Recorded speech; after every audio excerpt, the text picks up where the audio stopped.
il est le dindon de la farce, celui à qui le crime international va en vouloir pendant des décennies, Microsoft.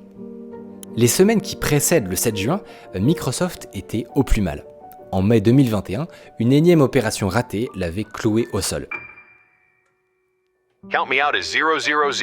Have no money, don't have anything.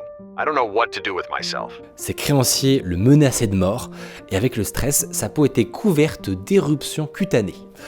Pour autant, il continuait de croire en un homme, alors que ses revendeurs ne cessent de tirer la sonnette d'alarme.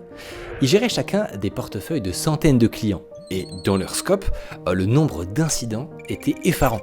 Un tel s'était fait saisir ses cargaisons de drogue, un tel s'était fait arrêter, mais Microsoft refusait de les entendre. Il s'enfonçait dans le déni.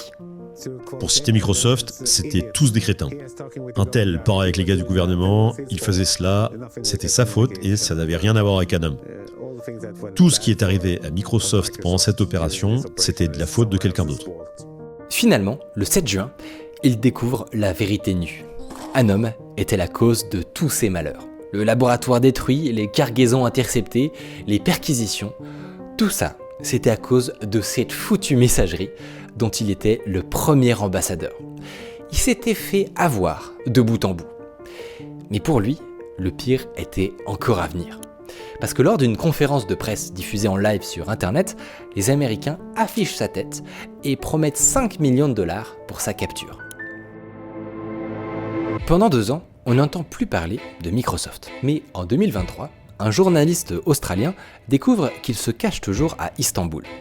En fait, le trafiquant a acquis la nationalité turque et il compte sur le fait que son pays d'accueil n'autorisera jamais son extradition. Mais il commet une erreur. Au lieu de jouer profil bas, il se met à travailler avec un gang de motards qui s'appelle les Comancheros et qui finit par attirer l'attention des Turcs. Ces derniers décident de mettre le paquet, ils organisent une opération anti-gang et à cette occasion, ils arrêtent Microsoft.